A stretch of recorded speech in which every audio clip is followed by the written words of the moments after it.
السلام علیکم ورحمۃ اللہ وبرکاتہ۔ اعوذ باللہ من الشیطان الرجیم، بسم اللہ الرحمن الرحیم۔ حامیم والکتاب المبین، إِنَّا أَنزَلْنَاهُ فِي لَيْلَةٍ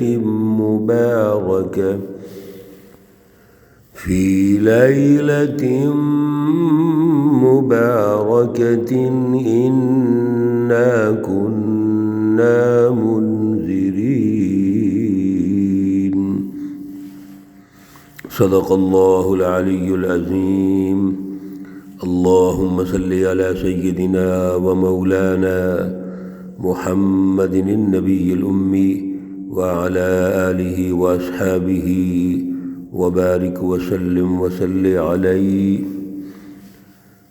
معزز سامعین و سامعات، پارہ نمبر 25 ہے۔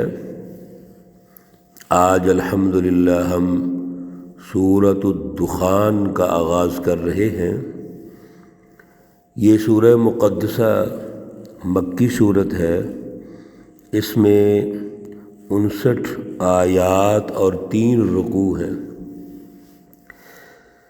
آج کے درس میں ہم اس سورہ مقدسہ کا پہلی جو 4 صورتیں گزر چکی ہیں، جو حامیم سے شروع ہوئی تھیں، اس میں اللہ رب العزت نے جو ارشاد فرمایا اس کا ربط کیا ہے وہ ہم نے سمجھنا ہے، تاکہ اس سورہ مقدسہ کا عنوان اور پھر اس کے جو اہداف ہیں وہ ہم سمجھ سکیں۔ یہ 7 صورتیں حوامیم 7 پہلے بھی عرض کیا تھا، جن کے شروع میں حامیم آتا ہے، اور حامیم کے بارے میں پہلے گزارش کر چکا ہوں کہ حضرت الامام شاہ ولی اللہ رحمۃ اللہ علیہ الفوز الکبیر میں حامیم کی جو وضاحت ارشاد فرماتے ہیں وہ یہ ہے مختصر کہ اللہ کا یہ اجمالی نور ہے جس نے دنیا میں آ کر ہر قسم کا جو غلط فکر ہے، غلط نظریہ ہے، غلط عقائد ہیں، اور پھر اس غلط فکر اور فلسفے پر غلط نظام قائم ہو جاتے ہیں، کفر، شرک اور ظلم کے نظام، ان کو توڑنا ہے۔ اس کی جگہ پر اللہ رب العزت کا نظام قائم کرنا ہے، اس کی بالادستی قائم کرنی ہے۔ تو حامیم جو پہلی سورہ مقدسہ تھی وہ سورۃ المومن تھی۔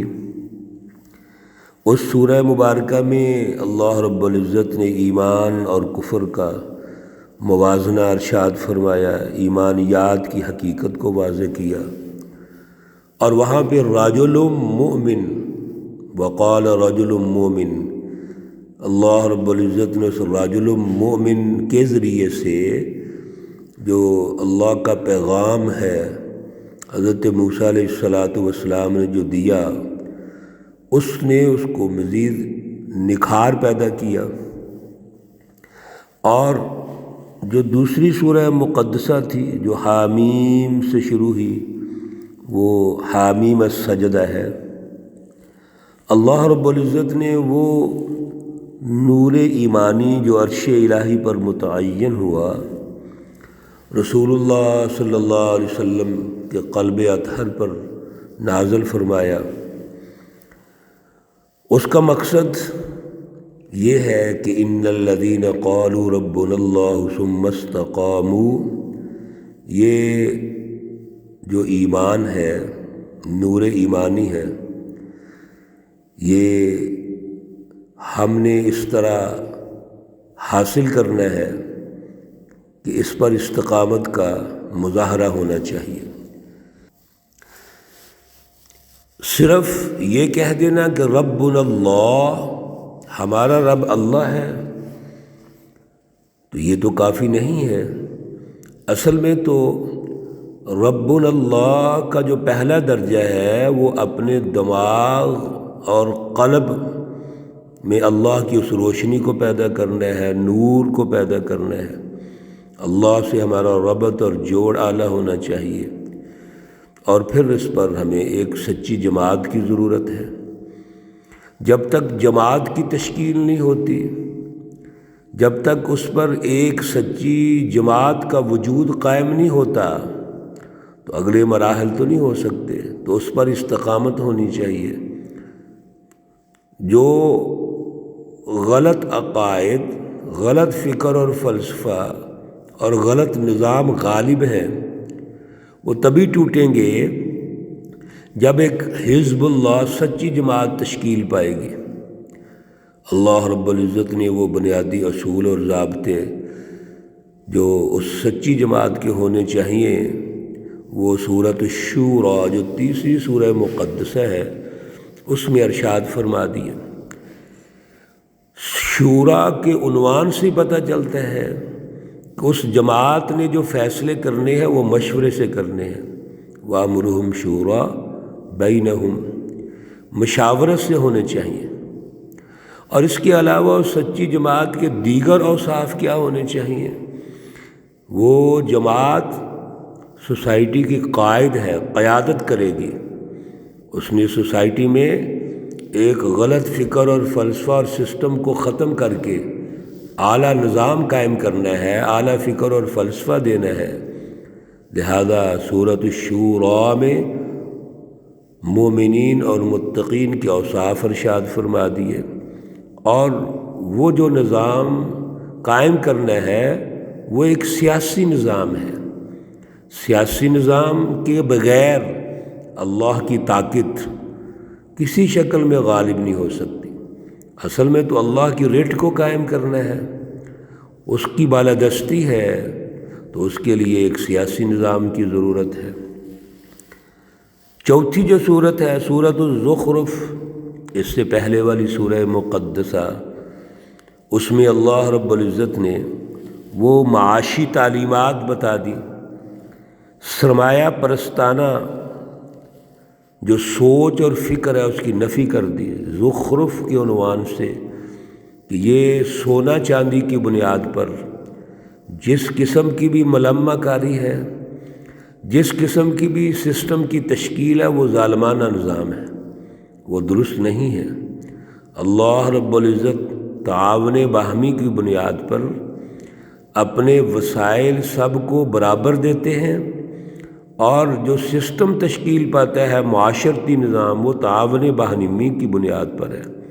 مل کر نظام کو چلانا ہے۔ میرے عزیزو، ان چاروں صورتوں میں اللہ رب العزت نے وہ بنیادی فکر، فلسفہ، اعلیٰ ایمان، اعلیٰ سوچ اور سیاسی مشاورت کے ساتھ سسٹم کی تشکیل، اور پھر جو معاشی نظام کی تشکیل ہے اس کی بنیاد عدل، انسانی حقوق، اور سب سے بڑی بات یہ ہے کہ اللہ رب العزت کی جو توحید ہے، فلسفہ توحید، اس کی بالادستی۔ جب یہ سب کچھ ہوگا تو پھر ایک قومی نظام تشکیل پائے گا۔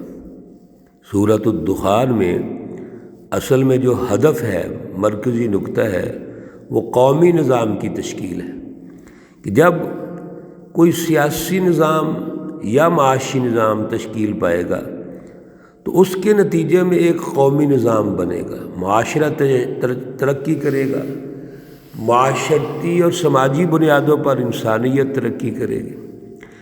جب ایک قوم سے غلط فلسفی، غلط نظریہ، ظلم، کفر اور شرک اور منافقت کا نظریہ نکلے گا تو وہاں اللہ کی توحید غالب ہوگی، اور پھر وہاں کا سیاسی نظام عدل کا ہوگا، معاشی نظام عدل کا ہوگا، جب سیاسی اور معاشی نظام عدل کے ہوں گے، مشاورت پر ہوں گے، اللہ رب العزت کی رضا کے لیے ہوں گے، اللہ کی بالادستی کے ساتھ ہوں گے اور انسانی حقوق قائم ہوں گے، تو یہ ایک بہترین معاشرہ تشکیل پائے گا۔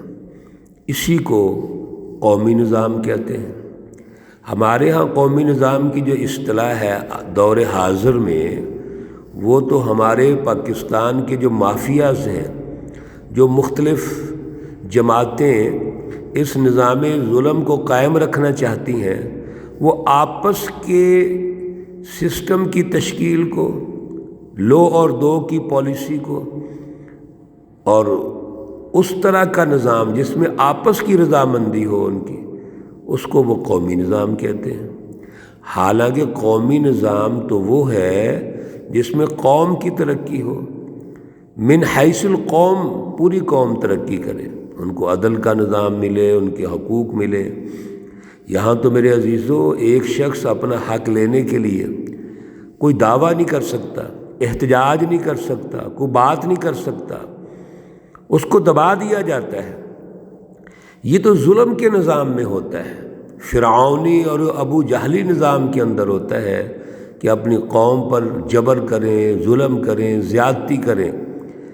پہلی بات تو یہ ہے کہ قومی نظام ہوتا ہی وہ ہے جو قومی حقوق پورے کرتا ہے، اس میں کوئی 1% بھی کسی کا حق نہیں چھینا جاتا، اور اگر چھینا جا رہا ہو تو اس کو باقاعدہ یہ اللہ بھی حق دیتے ہیں اور قوم اور معاشرہ بھی حق دیتا ہے کہ وہ حکمرانوں سے مطالبہ کرے، پوچھے ان سے کہ میرا حق کیوں نہیں مل رہا۔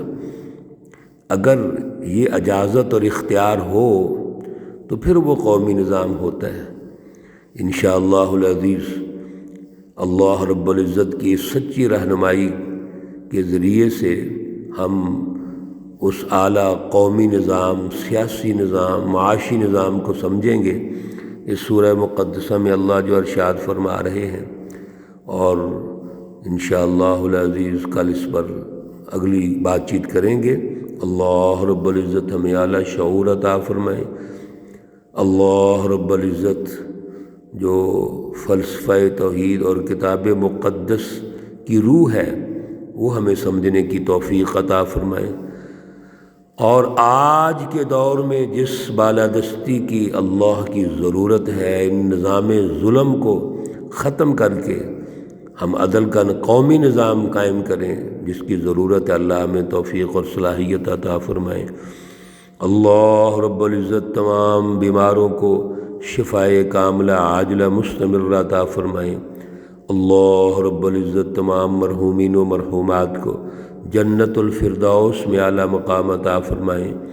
ربنا تقبل منا انك انت السميع العليم وتب علينا انك انت التواب الرحيم، وصلى الله تعالى على النبي الأمي محمد وعلى آله وأصحابه أجمعين برحمتك يا أرحم الراحمين۔ السلام علیکم ورحمۃ اللہ وبرکاتہ۔